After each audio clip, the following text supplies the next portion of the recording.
Hello everyone, it's Makeda Valletta, also known as the Body Scientist. I hope you all are doing well today. And in case you are unfamiliar with me, I have a background in exercise and sports science and nutrition science.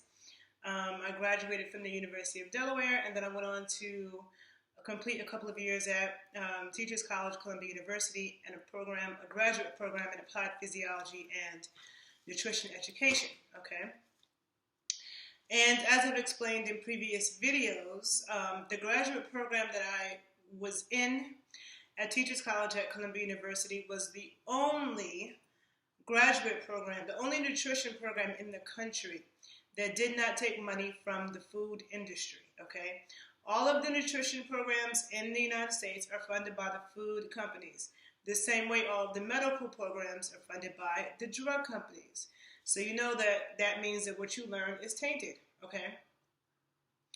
My graduate program, they made us very much aware of sustainable agriculture, which is a big issue right now with the food issues, and I've done YouTube videos talking about that. Be sure to check it out.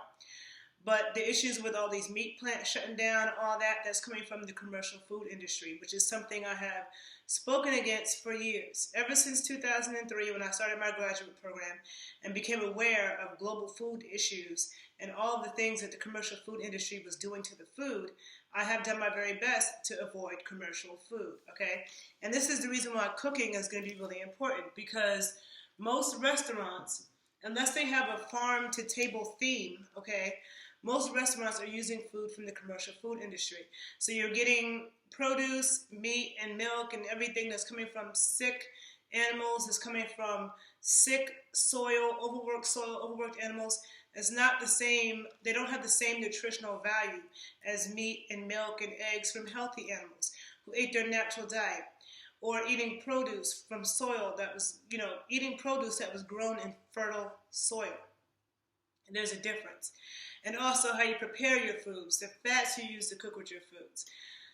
So the theme of today's talk is let food be thy medicine, okay? Let food be thy medicine. And I am doing this video live on my IG page at the_body_scientist. And also I'm recording on a different camera to post on my YouTube channel, The Body Scientist 81. So be sure to find it there as well. So yes, so in this time that we're going through, I think it's really important for everybody to learn how to cook and start cooking. And our health and our immune system, it all starts with the foods that we eat. Okay, it all starts with the foods that we eat, and we can have the most control over the foods that we eat when we know where we're getting it from and when we cook it ourselves. Okay, because we know what we're actually eating. This is really important. And because when you are eating food that is devoid of nutrition, the whole purpose of eating is to get nutrients. That's the whole point, right? Is to get nutrients. And so you could be eating food that's void of nutrients, and it's just a bunch of sugar and calories, and that does something completely different to your body than you're eating nutrient-dense foods, okay? Foods that are going to give you vitamins A, vitamin D, the fats you need, the proteins you need, vitamin C, all the minerals and vitamins and fats and proteins that you need to be as healthy as possible. So I just want to also recommend two cookbooks that I think are really, really helpful for people who want to cook tasty foods and want to do them in traditional ways that is the most healthy. So traditional ways means using traditional fats, okay? Using things like duck fat, pork fat, beef fat, butter, okay? Even coconut oil, instead of the canola oil, the sunflower oil, the safflower oil. Somebody's going to fry chicken. You can fry it in lard or duck fat, and it's not bad anymore. Lard is a traditional fat in many cultures, many cultures, in Asian cultures, Mexican, Afro-Americans in the South, Haitians. A lot of people cooked with lard, and lard is actually very high in vitamins A and D. It's a longevity food.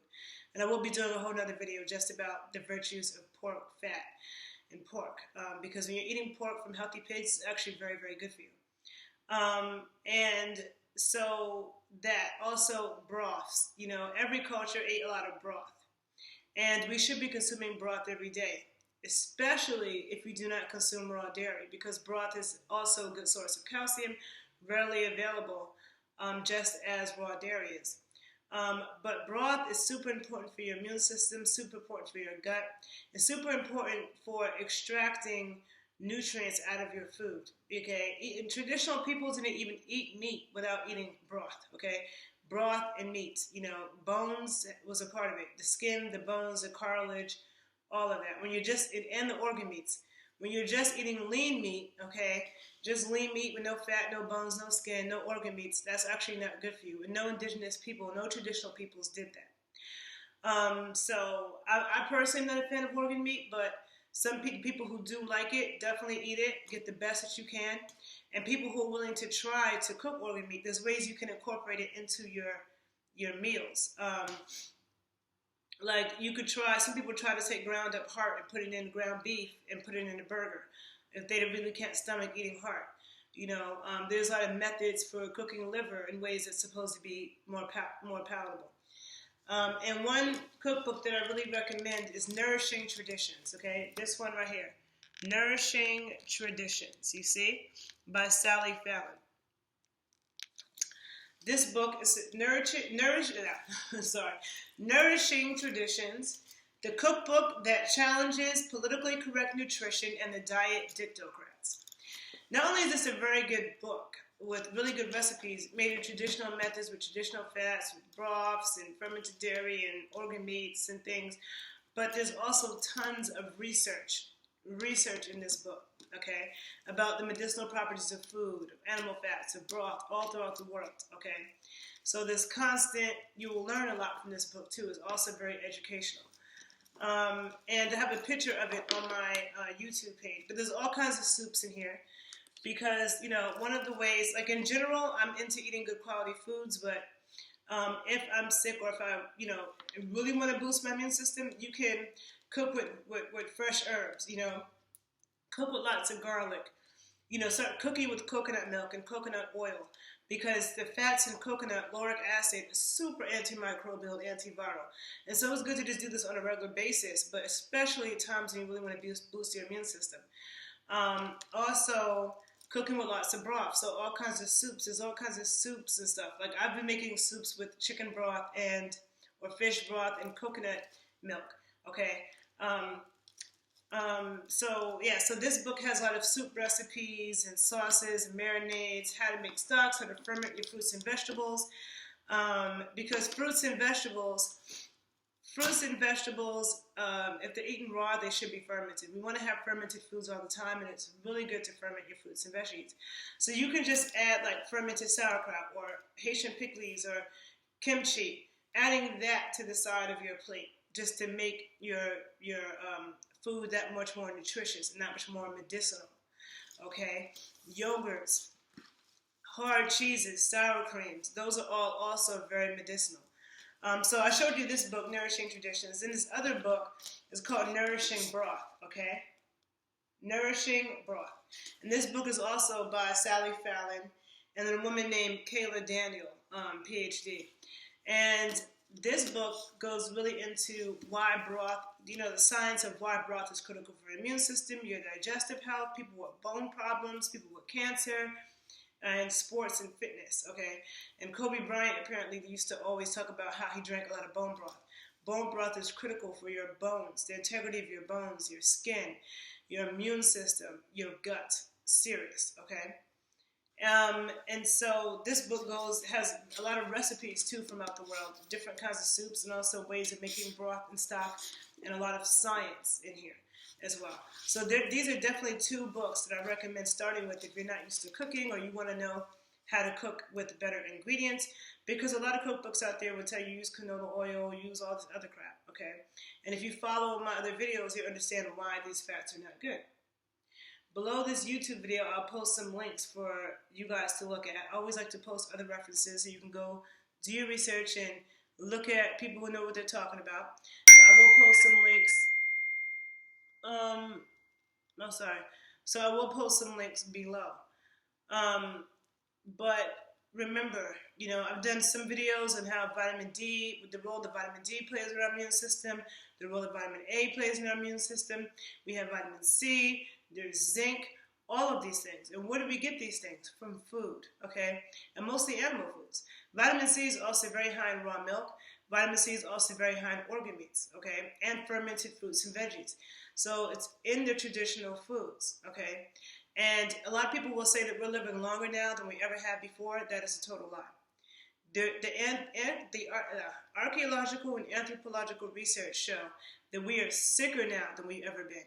We are not living longer. Generations before us lived longer and stronger, okay? Before the whole Industrial Revolution, and people started believing that lard and butter was bad, they started using margarine and Crisco and all this crap. Okay, heart disease really started becoming a problem in the 50s, and now we have so many other problems that people think is normal. But this wasn't normal in traditional societies, okay? Even having bad eyesight. How could people hunt and eat if they couldn't see? I always think, like, how could I be a runaway slave when I'm blind, okay? These things are not normal, okay? This happens from moving away from our traditional foods. So, and fats are super important. People always hear me talking about fats. Because you need fats, you need saturated fats to get your fat-soluble vitamins, which are the last 4 letters of my name, K-E-D and A. And those vitamins play such huge roles in your hormones, your immune system, how your body functions, how babies grow, a whole lot of things. And they're accompanied with the animal fats, okay? And the animal foods a lot of times are the most dense in the minerals. But regardless, even with grains, how you prepare them, right? Like beans need to be soaked. Grains have a lot of lectins and anti-nutrients that are actually toxic. And they become deactivated through soaking these grains, cooking these grains for long periods of time. Eating raw kale is not good for you. So food preparation really matters. And traditional ways in which people prepared food actually was the healthiest. Now Western science can confirm that what traditional people already knew. Okay? So people are looking for a pill. A lot of people are susceptible to getting sick because they have bad nutrition in the first place. There's a lot of malnutrition on the planet. And even some of the places where there's a lot of food, like the United States, it's still a lot of malnutrition because a lot of people are eating crap. And a lot of that, sometimes people don't care, but a lot of people don't even know. They don't realize how bad the food is that they're eating. They don't think about where it comes from. And this is what I do, is I like to educate people. I like to educate my clients so they understand what it is they're eating, what it is they need, and how to find it, okay? So be sure to check out my other YouTube videos. Some of the ways that, I'll give you 5 ways that you can, real quick, make your food more medicinal. Number 1, the fats you choose. Use traditional fats, okay? You can use duck fat. You can use beef tallow from grass-fed cows. Duck fat you can use. Lard from pasture pigs. Grass-fed butter. Definitely lots of grass-fed butter. You can't get enough butter. Butter has really essential fats. Olive oil is another good one, but olive oil alone is not enough. But olive oil at room temperature. Putting lots of those, as much as possible, okay, into your diet on a daily basis. That's number 1. And number 2, getting broth into your diet. Whether it be chicken broth, pork broth, fish broth, beef broth, and the more that you can get gelatinous broth, like if you're making it yourself, and you can get knuckles and feet in the broth to get it more gelatinous, it's more medicinal. If you're buying broth, you want to look for a good quality broth. One I know that's good is Kettle on Fire, and there's a couple others that I posted on my Instagram page. But you have to be careful when you're buying broth because not all of it's good. Or if you get it from local farms, like where I go in Chicago, Amish Healthy Foods, they sell chicken broth that actually is made with chicken feet. And in New York, I get it from uttermilk.com. And they also have broths that they deliver. Sometimes there's also a place called Harlem Shambles in Harlem that has broth. So it's coming from the farms. It's a good quality broth. You want to cook with that as much as possible. Use that instead of water. So if you're cooking rice, instead of using water, use broth. If you're cooking soup, instead of using water, use broth. If you're cooking chili, instead of using water, use broth. Whatever it is that you're cooking, use broth. And then you can also try to make some stews and soups, okay? It doesn't even have to have a whole lot of meat. It could be a vegetable soup if you want, but just a broth base. So that's number 2. Number 3, cooking with fresh herbs. Lots of garlic, oregano, rosemary, thyme, whatever herbs that you enjoy, but fresh herbs, and especially lots of garlic. Okay, getting lots of garlic into your life is number three. Number four, adding fermented foods. Okay, so whether that be fermented dairy products like fermented yogurts and kefirs, hard cheeses and sour creams, creme fraiche. It could be fermented dairy products, or it could be fermented fruits and vegetables. Which, did I already say that? I don't know if I already said that. I don't know. Sorry if I said that. But yeah. So getting fermented foods in your diet like every single day. Okay. And let me see. Number five. What could be the fifth thing that you could do? If you're able to get organ meats, if you're able to stomach organ meats, some people like organ meats. Some people are adventurous with food and are willing to try things. I would say try to get organ meats into your diet or fish eggs, okay? So try those things. And remember these recommendations that I gave you, I'll put them below my YouTube video. It's really going to be important for us to start cooking for ourselves and taking care of ourselves, because even this food shortage there's going to be days when you're probably going to try to order food from a restaurant and they're not going to have it. And they're not going to have it because of these food supply chain issues that's happening because of COVID, okay? So then you need to cook for yourself. But also, if you want your food to really be thy medicine and be as medicinal as possible, you want to cook it yourself with the best ingredients. There are some restaurants that use good ingredients and good methods, but a lot of times they don't. A lot of times they do the cheapest, fastest thing, okay? All right, people, so stay healthy. If you like this video, please share it, please subscribe, and please check out my other videos on this page, The Body Scientist 81. Have a good day. Bye.